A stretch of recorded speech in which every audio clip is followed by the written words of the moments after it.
You are on air. Yes. Let me start the intro.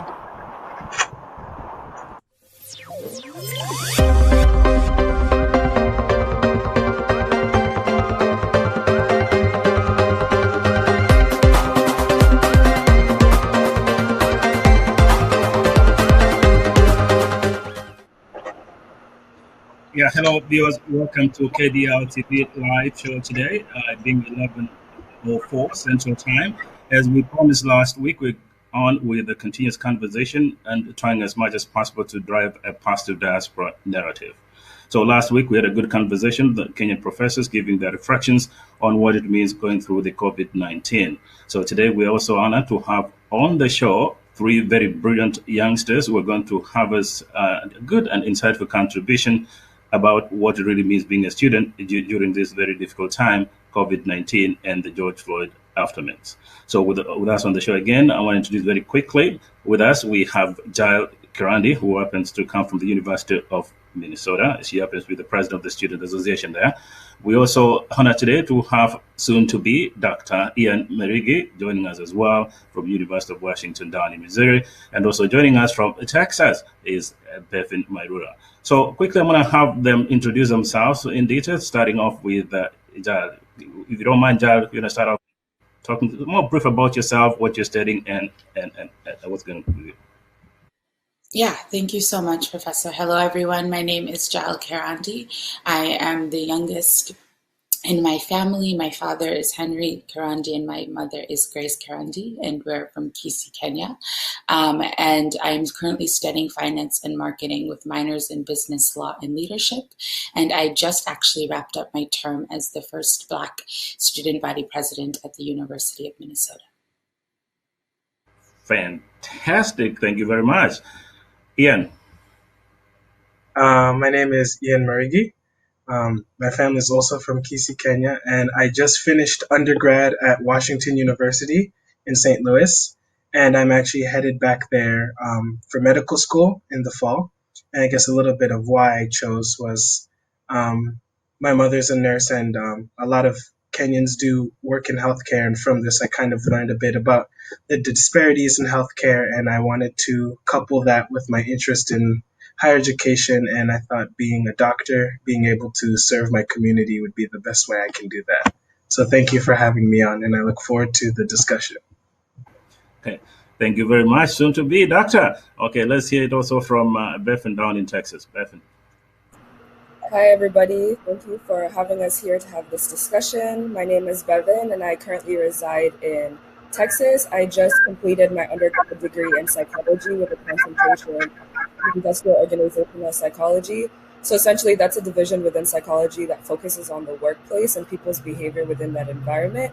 So to speak, it's kind of like applied psychology, right? So unlike clinical psychology, which most people think of as the main psychology practices, industrial organizational psychology provides tools and resources for being successful within an organization to create a better work-life balance. So it extracts the weaknesses and truly empowers people to feel valued within a workplace. So in return, we hope to alleviate some of the pressures that come along with working, such as stress, discomfort, lack of motivation, and hopelessness.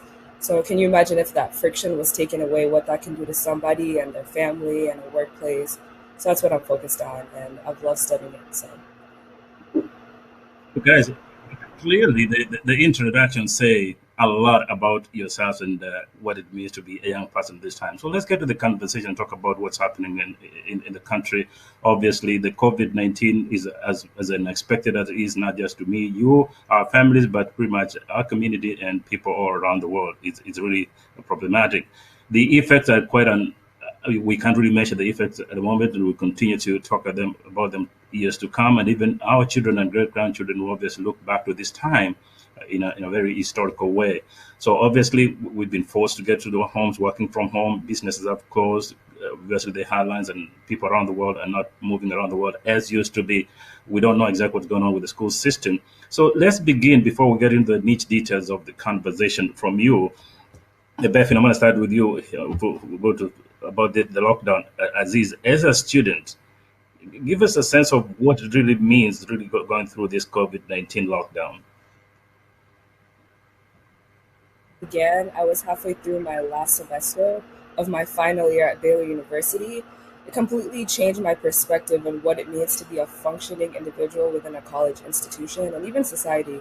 I mean, I had spent so much time in the past 4 years trying to create a healthy schedule, a healthy balance for myself, and everything that I knew within that idea was completely dismantled.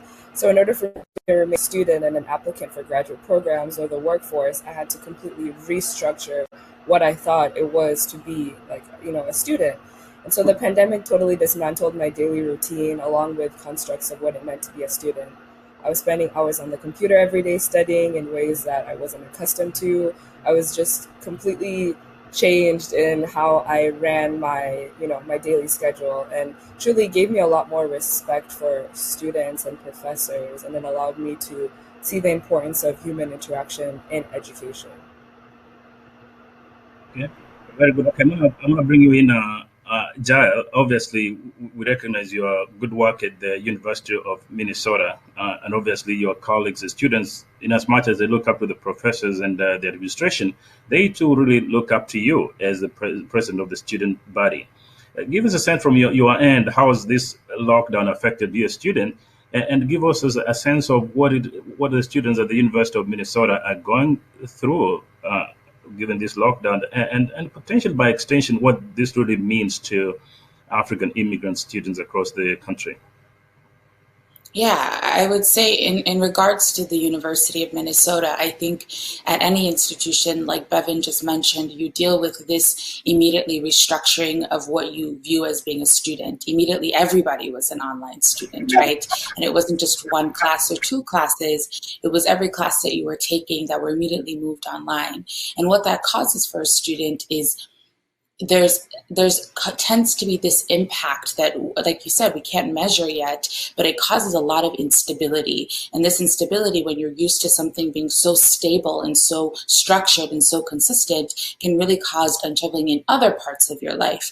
So we're seeing students not only experience academic difficulty but financial difficulty, and a lot of students were needing help with their mental wellness during this time because so many things were changing so quickly, and we were being expected to adjust just as quickly, which was not healthy for students. So I would definitely say, being a student leader during that time, it was up to me to really, along with my staff and everyone that was working in student government, to assess the needs that students needed. And it was difficult in the sense that you're still a student as well. So like Bevan mentioned, spending those hours on the computer, spending 16 hours on a computer a day, right? And you're just sitting there, you're studying, you're taking your exams, but you also have to advocate for the very students that elected you and also have needs during that time. And sometimes that comes down to, how do you make sure there's an emergency fund for students who are out of work, or what does it look like to change the grading basis so that students can still achieve high grades at the end of the semester. And so I truly believe that during that time, it was a balancing of how do you manage a pandemic and maybe what this means for society, but how do I still be a successful student?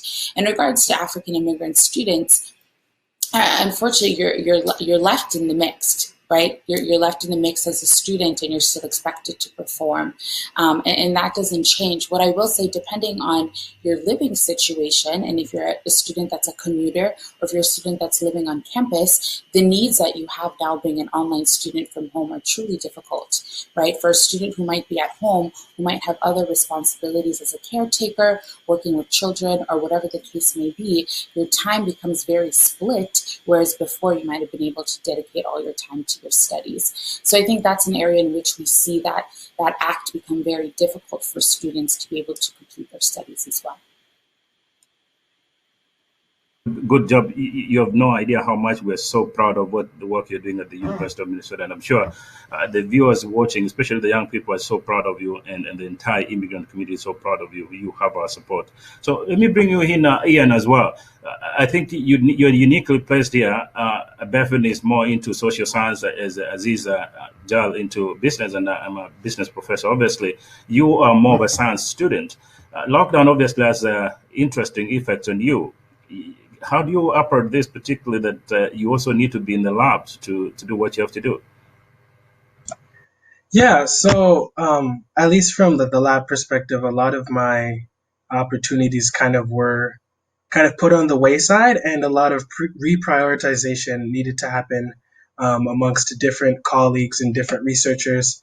And what it ended up happening was a lot of undergrad researchers and a lot of undergrad lab work kind of went under the wayside to allow for spacing for graduate students and faculty. So it kind of really uprooted a lot of the learning that I was doing at the end of my senior year, and kind of the learning that I will do going into medical school, where a lot of this lab work, there's not really a proxy that is as effective online, at least in the current development of education.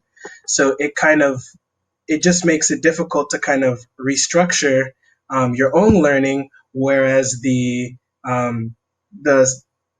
the constructs and the curriculums in of themselves are still trying to catch up, and they're kind of lagging behind, and you are kind of lagging behind their developments, because in addition to losing all these things, from an academic standpoint, you're also losing so much of the student interaction that you kind of normalize throughout your years in school.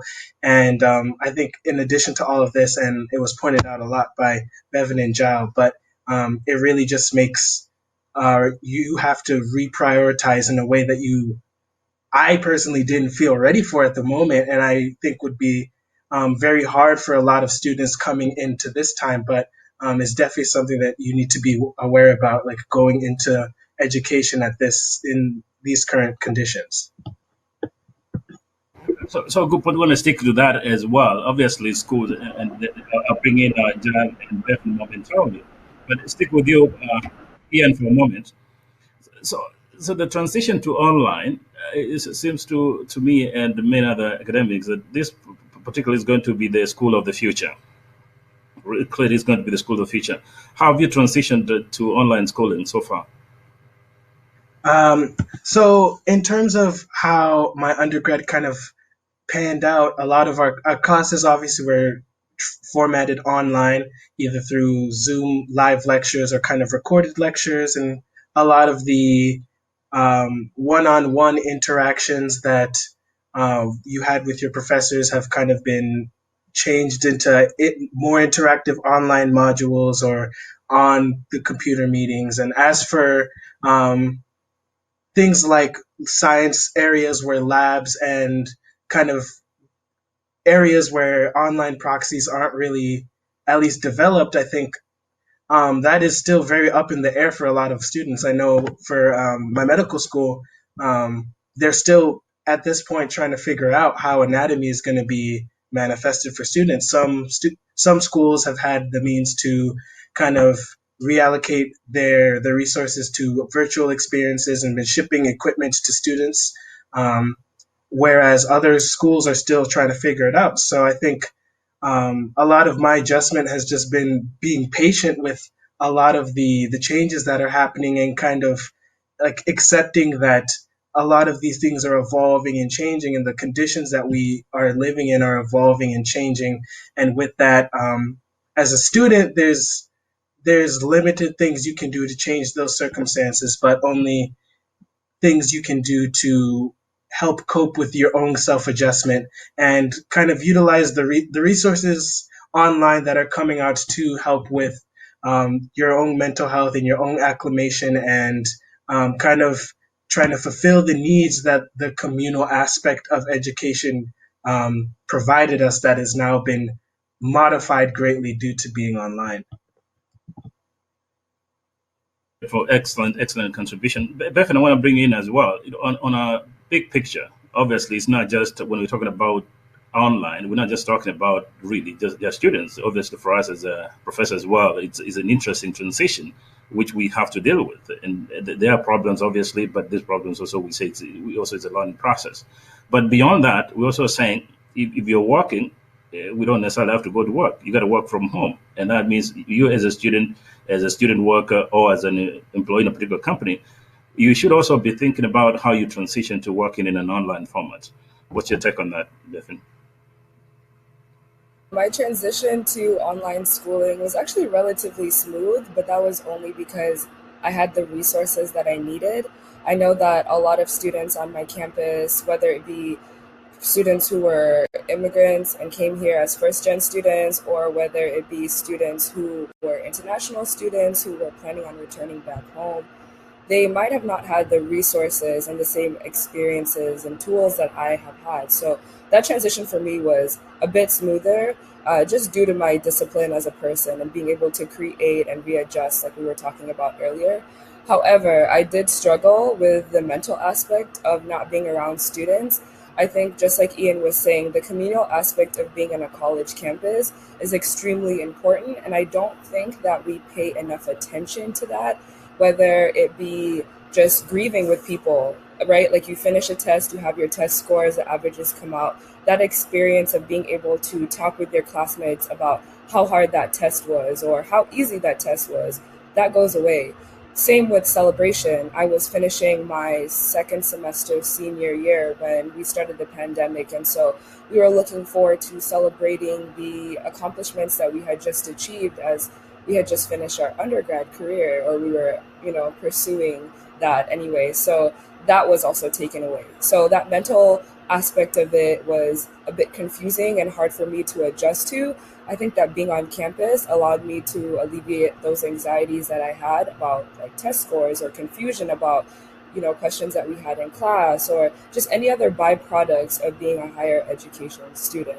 Along with that, you face those pressures on your own when you move to online schooling, right? So you're having to deal with all of these things in your dorm room or in your apartment or in your bedroom, all on your own.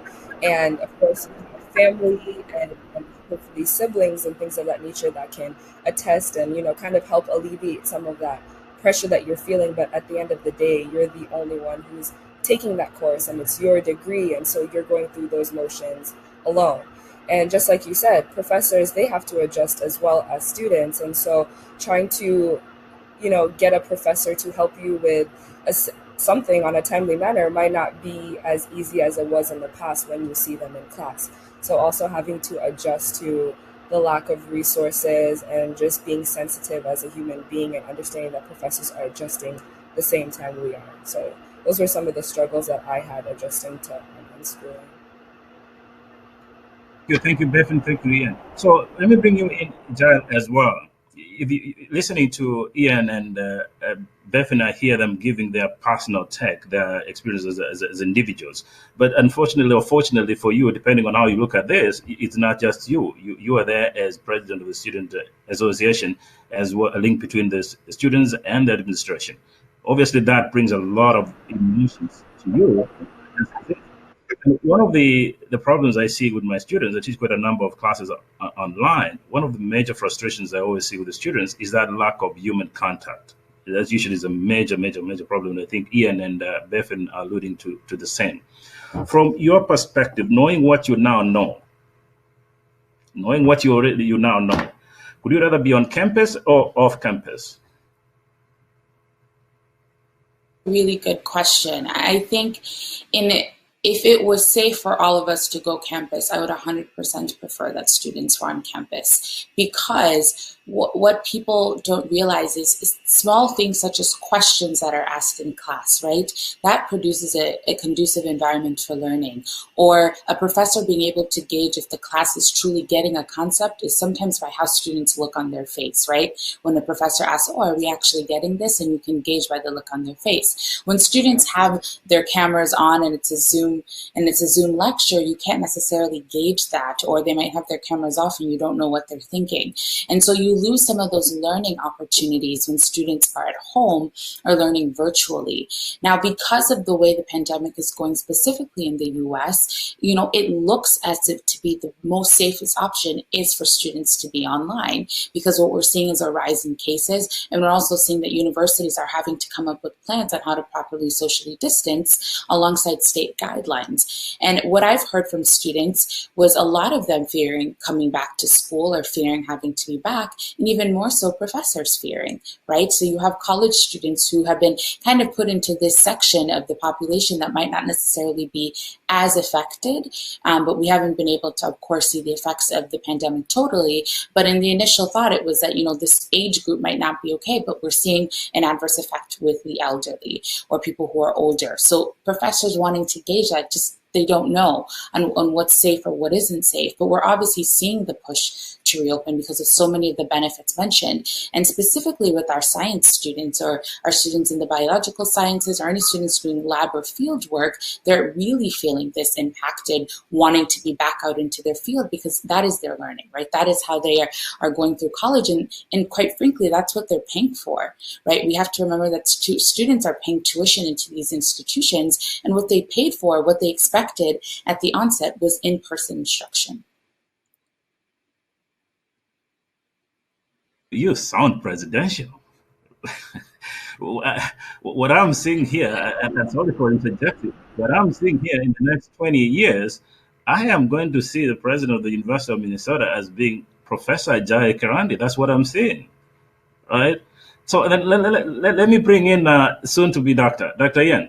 So obviously, I know you might be biased here. You're in science. Obviously, you need to be in the lab. But again, we have to face reality. The reality is we don't have control over the pandemic. It's just what it is. Somehow we need to strike a good balance between being on campus and off campus.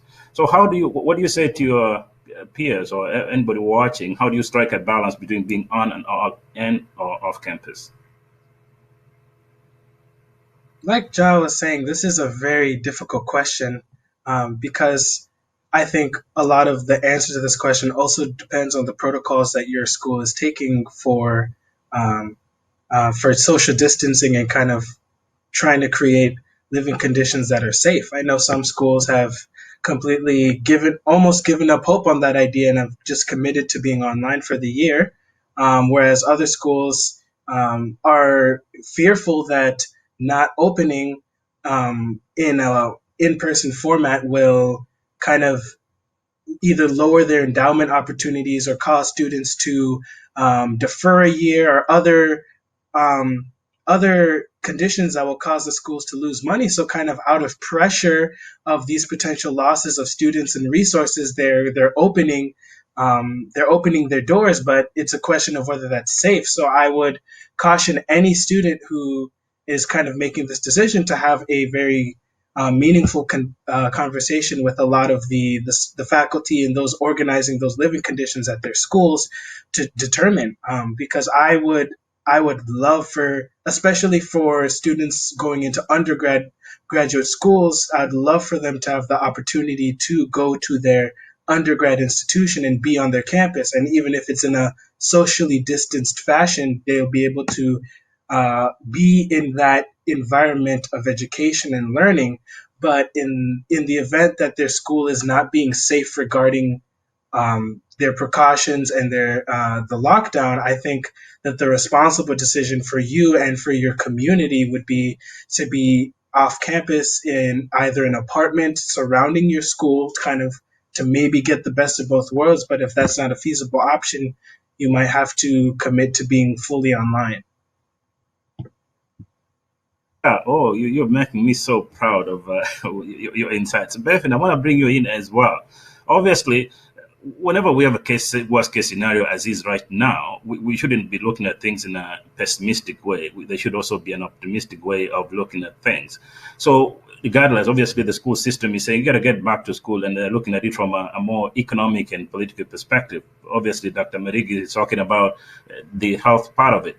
But what you are talking to African immigrant students across the U.S. and immigrants here, we're not just talking about young people. We're also talking about even the older generation, whether they're 20, 50, or 60. Still, they have an opportunity to be on campus or off campus to study. What would be your advice to anybody watching this? How do you take advantage of the situation, whether on or campus, but you continue to learn? I can definitely speak for my school. I was the president of a student organization that we focus mainly on creating a healthy environment for students and creating a very well sustained culture for kids. So for our school, we slowly transitioned into virtual programs through the organizations that we had. So I would give the advice of looking into your school and looking into your institution and trying to find how they're compensating for the pandemic in any way possible. A lot of organizations have moved online and have done virtual programming. There have been Zoom classes as well as other things that can still keep you engaged within your organization, and you can still reap some of the benefits of what it means to be part of an institution, but from a virtual perspective. If there's any workout classes or things that you have been used to doing in the past on campus, try and see if your school or institution has anything that they're doing in that sense. Very good, thank you. Vivian, I'm going to stick with you for a moment. And I think it would be unfair if we don't address the big stories of the year. 19, we cannot forget the fact that we had the George Floyd drama here in Minneapolis, and obviously that sparked a lot of tension and demonstrations across the country and actually around the world. And we're talking about racism here. So, if you don't mind, obviously we need to paint a good picture here, but at the same time, there's a reality on the ground that there are forms of discrimination that we all face, and more specifically the students. So let's move on to the next question. You have responded to that. Did you, during your time on campus, experience any form of discrimination, particularly racism? If so, how did you successfully handle that? Firstly, I would like to say rest in peace to all the Black lives that have passed away due to any sort of brutality that has happened to them. Those things were unprecedented, and I think that as Black individuals, we continue to feel that heavy burden. You guys are you're in Minnesota, and I'm here in Texas, and I still feel that same energy, that heavy emotion all the way from here. So I think that we're able to connect on a deeper level because of that, but I think that it's something that we needed to talk about, and it was past due. As far as my personal experience on my campus, my school is located in Central Texas, so there have been certain instances, not necessarily personally to me, I have not been personally attacked or experienced any discrimination, but I do have friends, and I have seen marginalized people and Black people more specifically experience discrimination on so many levels. But I do think it's important as students right now, especially because this topic is being brought to light, to talk about the systematic discrimination that Black students and marginalized people experience every single day. I mean, we aren't as protected as other groups of people, and that's just factual. Additionally, I feel like we work through certain obstacles that not everybody can relate to. And we have to experience things in a different manner, which I think that needs to be discussed more. And so at my school, we're currently working with other organizations, other leaders within those organizations to learn how we can dismantle or even just talk about some of that systematic depression that Black students feel every day. Jao was talking earlier about financial stresses that students feel because of the pandemic. And I think that we need to discuss some of those financial, setbacks that other groups of people feel, and some of those other adverse effects of systematic discrimination that Black students and other students experience each and every day. At the end of the day, college is not free. You have to pay to go to college and experience that education to hopefully further yourself in life. So we deserve the same amount of support, I think, that everybody has been having in the past. And because we aren't getting that in return, I think it's time to now talk about systematic discrimination within college institutions and how we can attack that so we can support every single person. It's important that we achieve equity. Jael, I'm going to bring you in, and obviously your work at the University of Minnesota is of public knowledge so far. You've done an excellent job, particularly fronting this issue, obviously. But again, when we talk about immigrants here, and I want to be respectful of the immigrants who've come here the last 10, 20, 40 years, over that period of time, people have gone through very difficult times. But we also need to recognize that over that period of time, there are gains that we've made. And particularly noting that you, being the first Black president at the University of Minnesota, that's really huge. It's a testament of what the University of Minnesota is doing and what really other colleges across the country and institutions should be doing. From your experience, have you ever experienced any form of discrimination? How did you successfully handle it? You can give your own perspective, or as well what the other students have gone through at the University of Minnesota.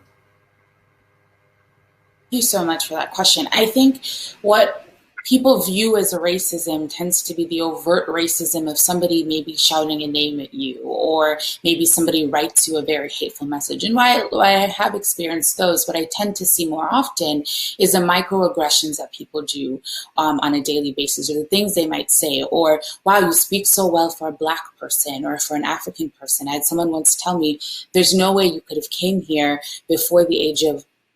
after the age of 12 because you speak just like us. Those small microaggressions that offer this idea that the European race or white people may be greater or may have favorable qualities than to a Black person tend to really perpetuate this systemic racism.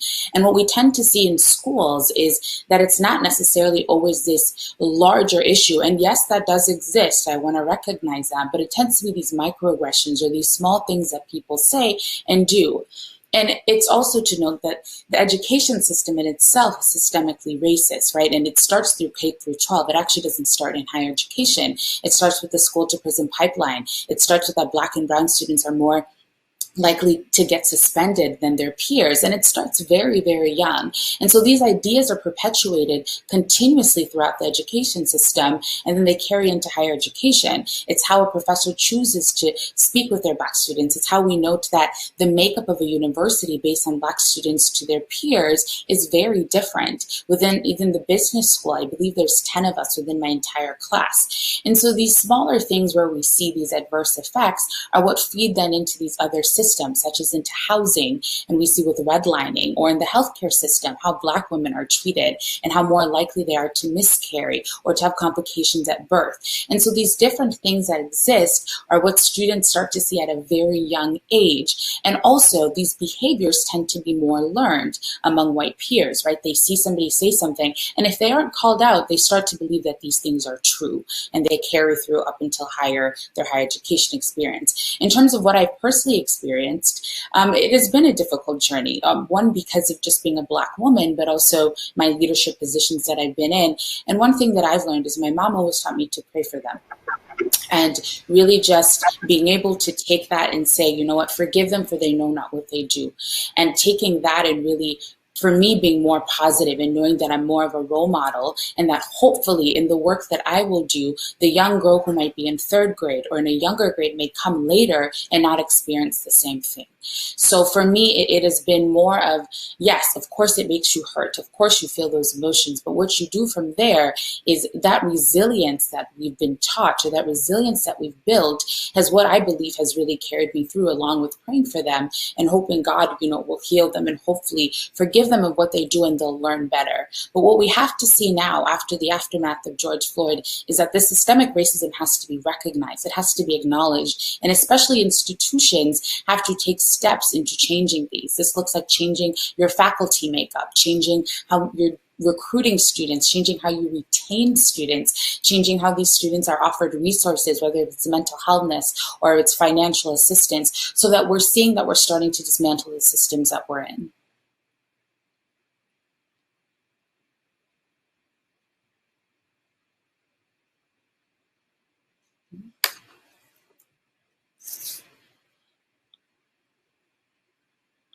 As you all panelists understand, the population that is most affected, the Black young men in this country, was so the African immigrant young men. That's problematic. But from your experience, obviously, you've done very well. You've gone through this, and you're heading to medical school, which is a great achievement.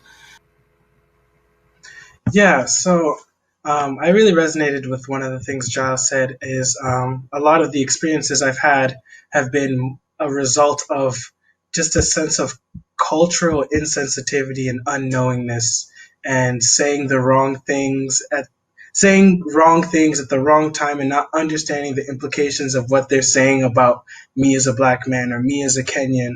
And I think the worst part of those experiences that I had was the isolation in those moments, because as those things happen, I'll look around in the room and I'm the only Black person, let alone Black male, in the room when those things are said.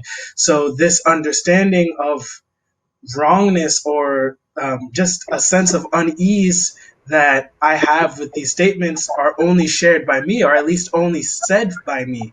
And it can be very hard. And I can't say that, at least at the beginning of my college career, I dealt with those situations the best. But what I would say to anyone who looks like me or identifies with those problems is, you have to be strong and you have to not be afraid to be exactly as you are. You need to be brave enough to check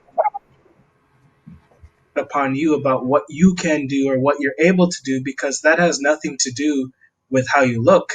Um, it has everything to do with what you are able to push yourself to do. So I encourage everyone to be brave and to be strong, and to acknowledge that those things they're hurtful.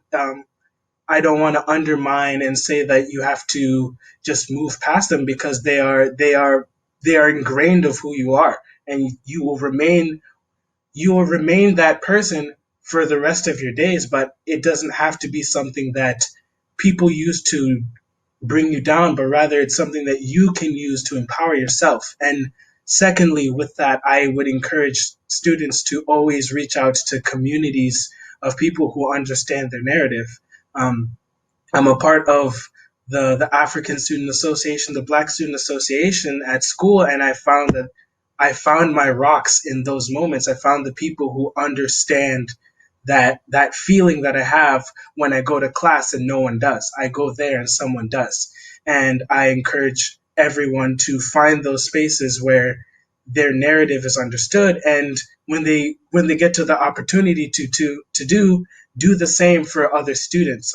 I'm currently part of a mentoring program for Black freshmen who are interested in science.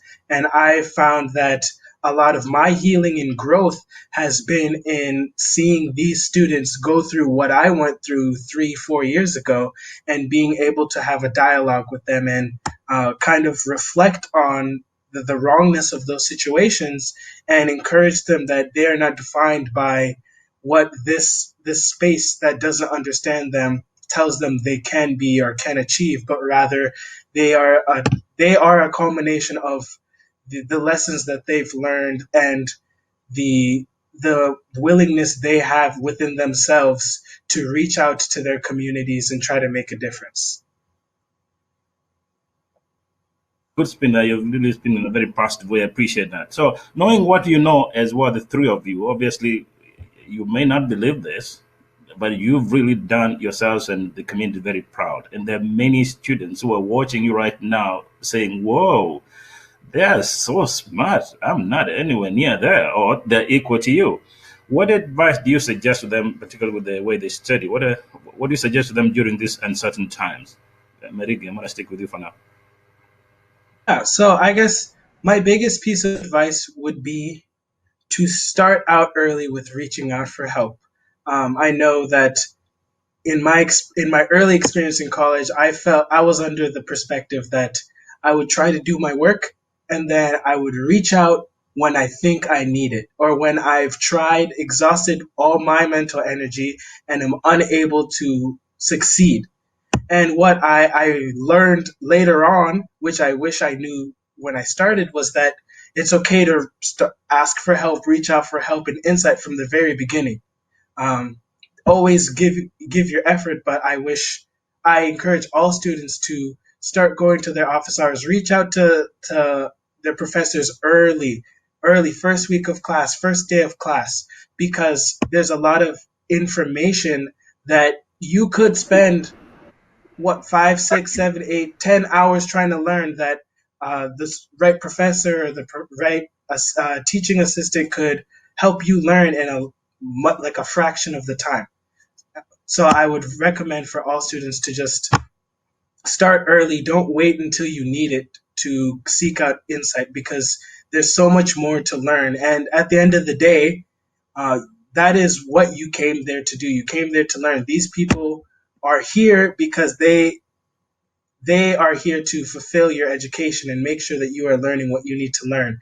So don't miss out the opportunity to get the full benefits of what you've invested your time and your financial capital on. So don't be afraid to ask for help. Don't have this perspective that you aren't deserving, or that they would rather be doing something else, because they are there because of you. you are not there because of them. They are there because of you. So you make sure that they are doing for you what you deserve. Point. Thank you, thank you. I'm gonna bring you Bethan, by the way, of the group. You've already graduated, so we should be saying, yeah, good job, right? So as it's talking about this, obviously, as a professor, I see this all the time, and one of the advice I always give students, particularly the African immigrant students, it's okay to have associate yourself with people who look and or sound like you, but it's also very important that you reach out to native students. Again, we're talking about Caucasian students, Indians, Japanese, whatever the nationality or ethnicity. It's important to reach out to them as well, even for instructors, because we don't have as many black professors in most of the colleges across the U.S. But even white professors, it's important for you to reach out to them for help, because you need to grow. So, what is your advice to young people watching this? What should be their best study habits during these difficult times, Bethan? Yeah, that's a great question. I think that it's important to recognize that everybody is unique. And so whatever study habits Jal might have is might not be the same ones that are gonna work for Ian or for me.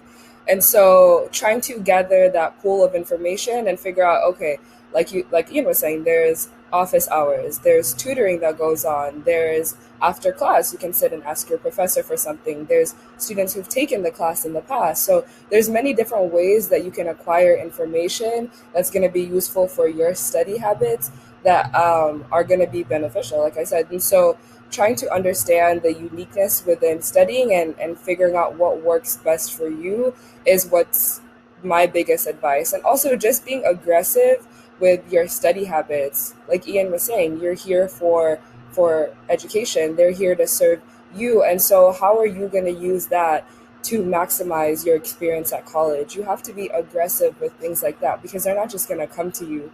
Tests are going to come and papers are going to pass, but unless you're aggressive with that, you're not going to really reap the benefits of what resources are out there for you to grasp. So it's really important to focus in on yourself, figure out what you need and what works for you from all the resources that you're given, and to be aggressive if you're not able to find that and how you can acquire that. Yeah, obviously, uniquely again as a leader of the student body, obviously you engage yourself in a lot of conflict resolutions. What do you say to your peers and any student in this case who is trying to study? Oh, it's difficult. COVID-19 is not good. There's the George Floyd thing. I am not very good to technology. Whatever you have. What study habits do you suggest to your peers?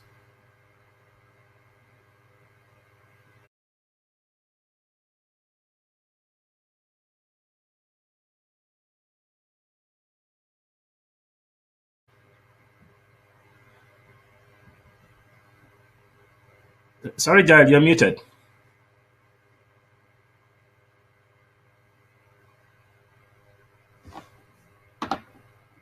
No, we can't hear you. Okay, Jared, you're muted. Okay, Ben, Jared is muted. Please unmute.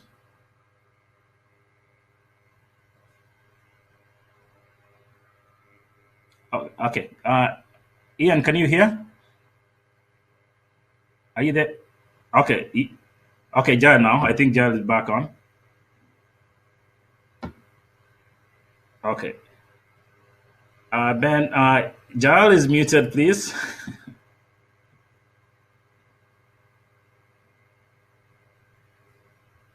Okay, let's see here. Hello. She's muted from my end. This my end. Here she's okay. Hello, go ahead. Uh-huh. She's muted from our end. It's okay. Let me bring in Ian as you work on getting her back on. Okay. Okay. So, Ian, are you there? Yeah, I'm here. Okay. So, do you have any additional thoughts as we get Jail on? Yeah, so I would, in terms of other study habits, I would definitely say that peer-to-peer work is something that is also very helpful that I found. And I think from working with different peers, you get to learn a variety of learning styles that may or may not work with you. But I think a lot of your learning path is going to be you learning what you need to do after you already needed to do it. So I've learned habits that I wish I had known freshman year and would have really benefited from, but I know them now. And I think with exploration, you allow yourself to learn those things earlier and you're able to move forward with whatever your academic goal is in a way that is more optimal, more beneficial for yourself. Very good. As we work getting on Giles back on, I'm going to get to the fact as well. We're trying to have a conversation in part because we want to drive a positive diaspora narrative. I think that is the essence of what we're trying to do here. It's not just passing time, but we also have to be mindful. I want to bring in Bethan. We have also be mindful that there are those students who are watching from Kenya and some other parts of Africa who are hoping to one day come to America, right? We also have to be respectful of that fact.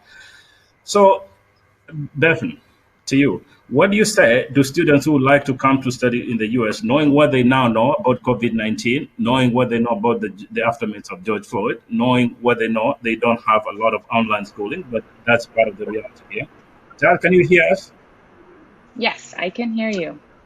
Okay, so I'm going to put you, Can Bethan, you on hear me? hold, then get you. Yes, continue. Sorry for that hiccup.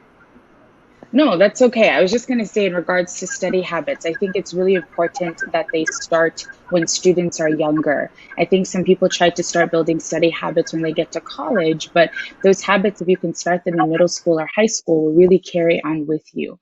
I think one thing to note is being really diligent in prioritizing your study, whether that's meeting with your professor, like Ian mentioned, really building those connections with your professor early are going to serve you well throughout your whole entire collegiate experience. And it's also really important to find people around you who have the same goals in terms of, do they want to reach, in case if it's their doctorate or if they're going for their medical degree. Surrounding yourself with people who are thinking of these same things, and you'll motivate each other, but you also grow together. And I think one thing my dad always told me was like, show me your friends and I'll tell you your character. So the people you choose to surround yourself with are very important in building strong study habits, because they're the ones you're going to study with. They're the ones that are going to push you and the ones that are going to help you in everything that you do. But really prioritizing your studies above all else is really important. Now, during the pandemic and during the murder of George Floyd, it proved that we had other selective pressures that really made this difficult. And this is where I think having a strong friend group or a strong support system was really important, whether it was being able to lean on someone for notes or being able to say, okay, today I'm setting aside this time, I need a break later. Then you have people to motivate you and get through it. And finally, I think divine power plus human effort will equal success. So really making sure to, when I prayed a lot during the pandemic, whether it was just waking up in the morning, but being able to get through those days is what I think allowed me to have success academically. Excellent and very nicely put. So, John, I'm going to stick you while you're away. I was trying to bring in Bethan, but I think you can continue this conversation as well. And like I said momentarily, part of why we're doing this series is to try as much as we can to drive a positive diaspora narrative. That's key. We're not just focusing on Kenyan students. We're looking at the African immigrant students in the U.S., whether you're from South Africa, Nigeria, Ghana, Ivory Coast, Kenya, whatever it is across Africa. We want to make sure that at least we share the experiences pretty much. I think your experience is pretty much the same experience any African student goes through in the U.S. But also cognizant of the fact that there are those ones watching in our home country, in Kenya or in other countries, because this is being streamed live on Liberian website, Ugandan, Nigerians, Ghanaian websites. There are those ones watching and wondering, oh, will I ever have a chance of going to the U.S. to study? Knowing what you know about COVID-19, about racism and this transition to online schooling, what do you say to them? Jaya? Yeah, that's a great question. I think it matters about your objective of study. What are you looking to study? Where is the best school? The best school might be in the US, it might be in Europe, it might be right there in Kenya. So I believe that to me, what I see more as universities doing is the opportunity that they can create. and what you can go moving on forward from college. So I believe a lot of the content and the way in which we are educated around the world is absolutely sufficient. Some people believe like if I go to school in Africa, I'm going to struggle, I won't be able to learn the same information. You'll still be able to learn the same information, in my opinion. It's the opportunities that come later that we tend to see are more sufficient, or more students are able to better reach when they're here in the US. And so to that, I say be diligent in what you want to study. And again, put that plan out early. So like I mentioned, opportunities right now, I'm interning with Microsoft, and that's a virtual experience, right? And something that I believe that you could find from anywhere, but that experience was more accessible to me, or was better streamlined at my university here. And that's what I think people truly come here for, is the opportunities that are afforded later after they've gained their degree. Okay, very well said. Thank you, Giles. So let's go to Ian. Same question, Ian. Your thoughts?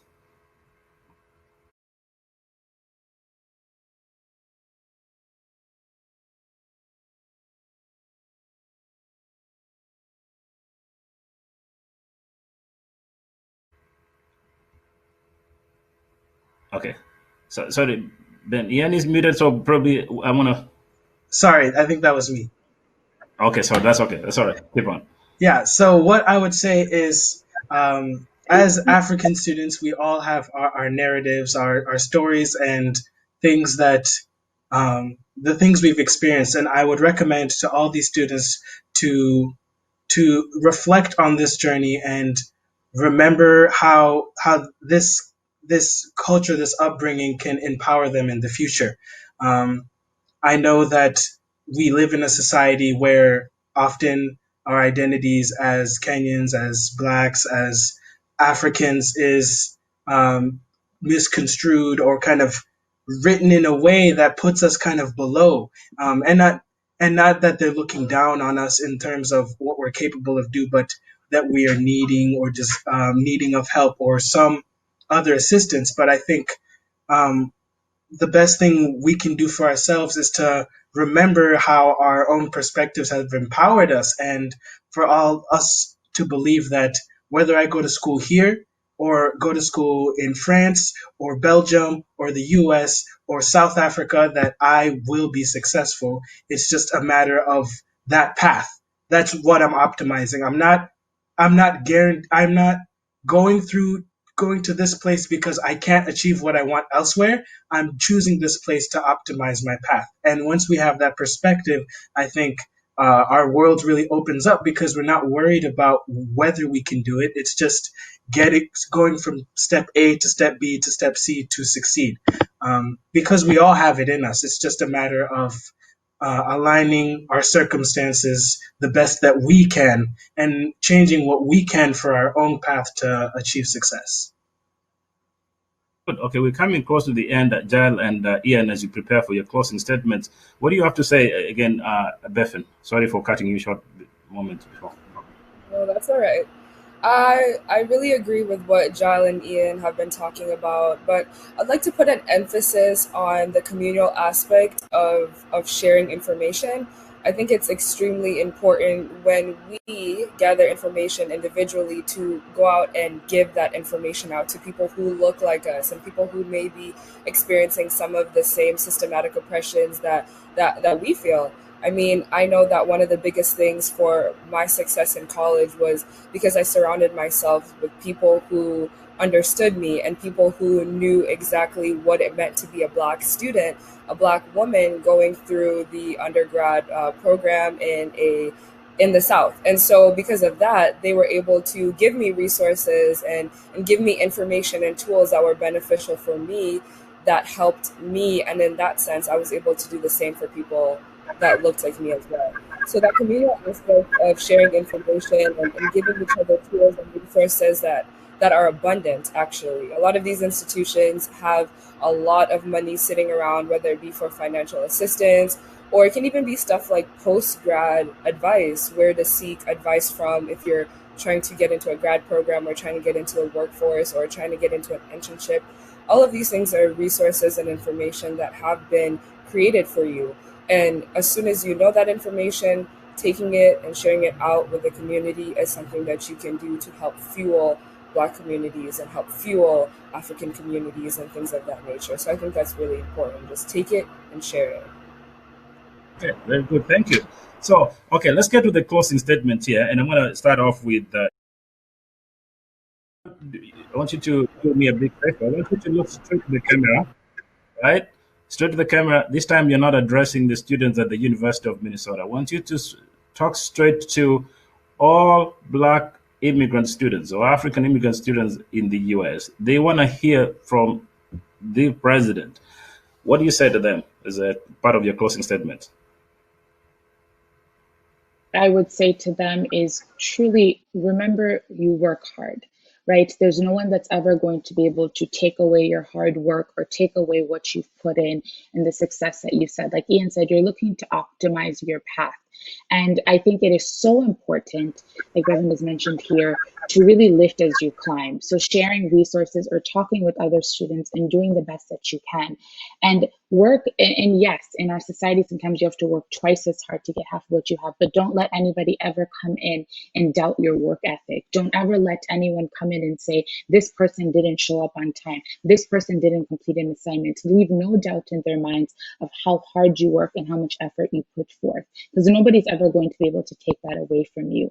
And I think it's so important to lean not on your own understanding, but on God's wisdom, and look for that to guide your path. And in everything that you do, in my opinion, you'll be successful because it won't be to your glory, it'll be to God. So in anything that any student wants to do, work hard. It is more than necessary for you to dream big. Don't let anybody tell you your dream is too big or it's too large or that one you won't be able to accomplish, because you have a community that is surrounding you, that is ready to lift you up, that is ready to get you to where you want to go. So really lean on that community so that you will be successful. And in all that we've said here, I know Ian, Devin, or I would be happy to talk with any student so that we can also give you the same support that we had from others, and we can continue to grow this community as we continue forward so that people can see how strong we are as a community, what the immigrant community looks like. And also just remember, we are no better than any other person. It is so important that us also have humanity and have kindness and show that we are understanding things. And it's important to us to learn history of other people and their struggle, our own struggle, and understanding what that means and how we can also have humanity as well. Nice put, Madam President. So, Ian, I'm going to have you do the same. Look at the camera, and I want you to speak directly, particularly to young men. And I want to give you a background on this, so you understand. According to the Center of National Educational Statistics, it shows that 60% of graduate students across the U.S. are women. Those ones holding PhDs, 54% are women. The numbers are projected to go up by 3 digits, meaning that there are going to be more women graduating from colleges and therefore more women into the workforce. If that number holds, it means there are going to be more women who are more stable, and that also would reflect to our immigrant population, meaning the female population is going to be in a better position socially and economically. And that said, it means young men probably are going to lag behind for some time. Please try to look straight to the camera and try to paint a positive picture as possible for all young men, particularly African immigrant students. Yeah. So I guess what I wanted to say to them and to students in general is that your success is not a matter of if, it's a matter of when, and that that success is in your hands, and I think there's a lot of pressures to be one thing or another, but I think you have to be true to your passion and be diligent about being true to your passion.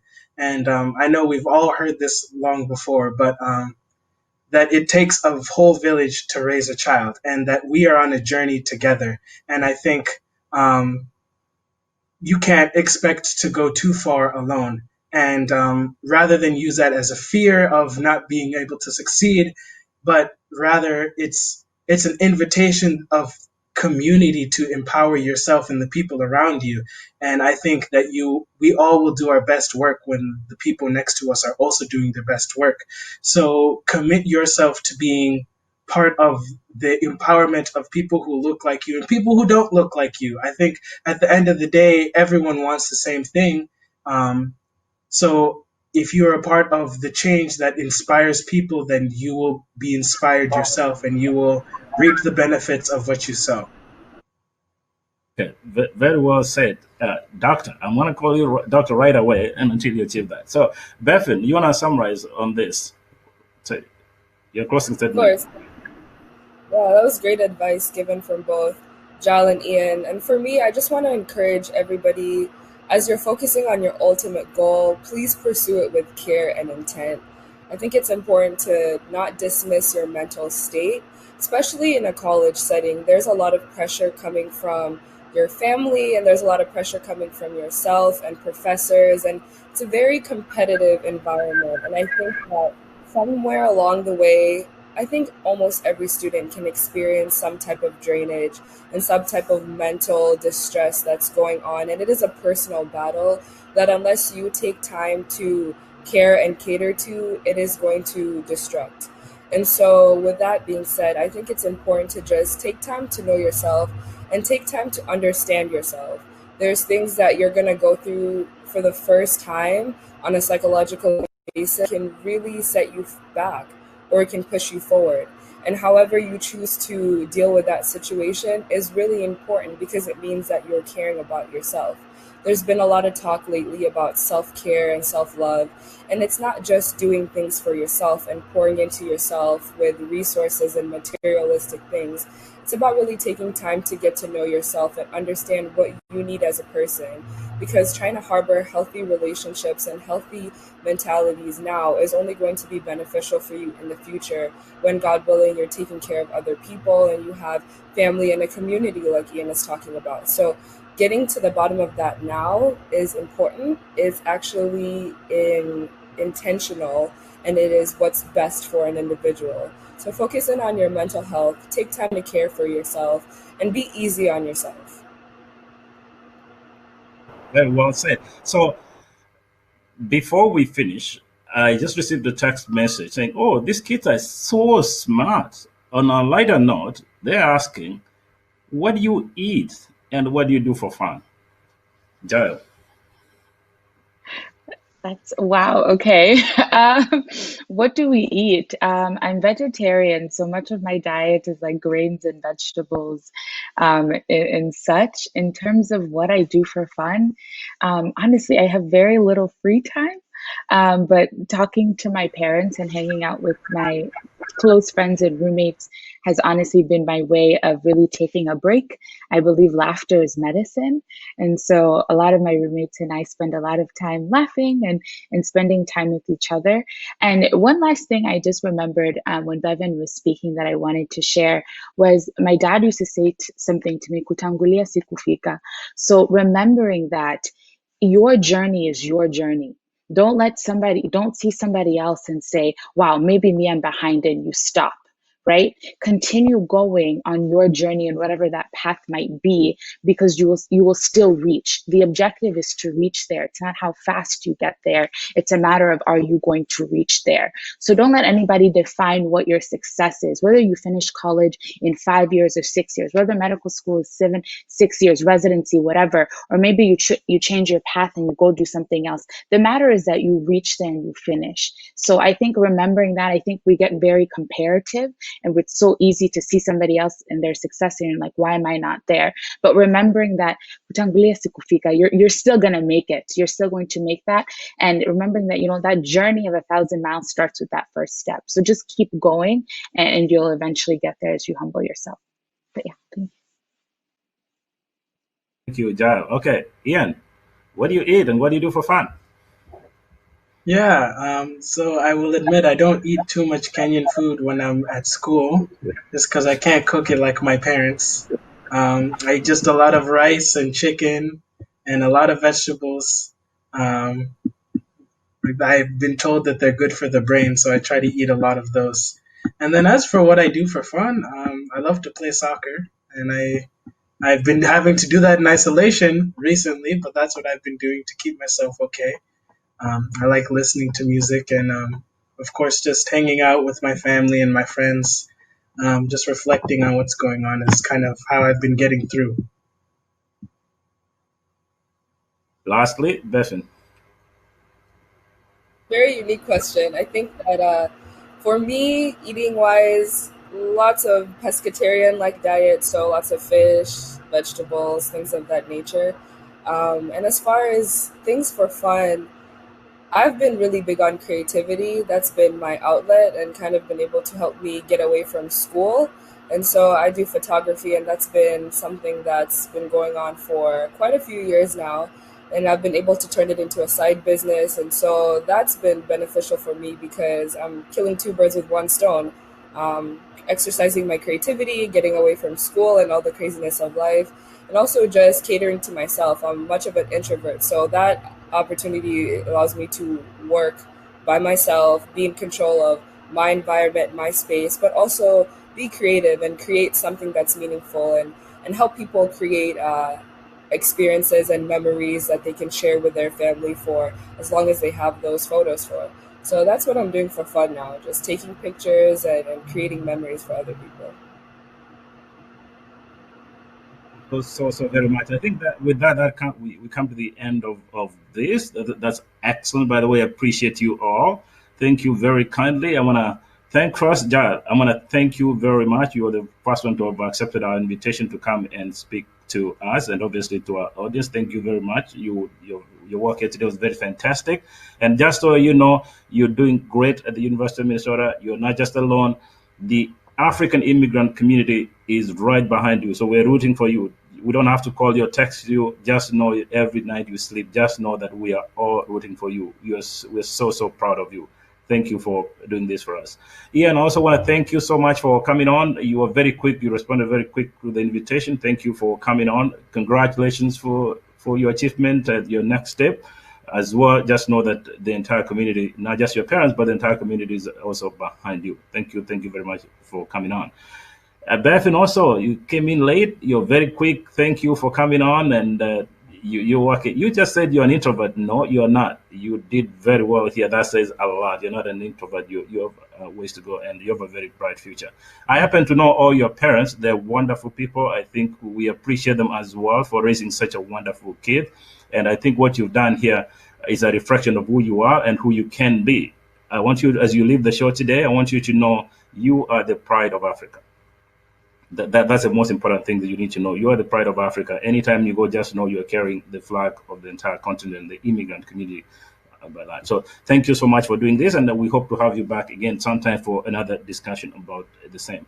Also, I want to say to Ben and those ones working on the technical crew, thank you so very much for working very hard to make sure that we bring this broadcast live. Thank you. It's not easy. Sometimes the hiccups, as we saw moments ago, and apologies to our viewers for that. But thank you for doing that. And to you, our viewers, thank you so much for tuning in and watching, whether you're watching across the country or watching from Africa. Thank you for doing this. And in part, what we're trying to do during this difficult time is trying to make the best of it. Try to build a very strong diaspora, positive diaspora narrative. That's important. I think from the youngsters here, you realize that our future is in very safe hands. Let's pull together, try to work as much as possible so that we can leave a better legacy for our children and our grandchildren in this country and those ones who come after us. So we thank you very much. Again, we welcome you for another show again next week on Friday at 7:30 Central Time. We are talking about, obviously, we've had conversation with mental health experts. We've had professors come on the show. We've had finance, business community come on the show.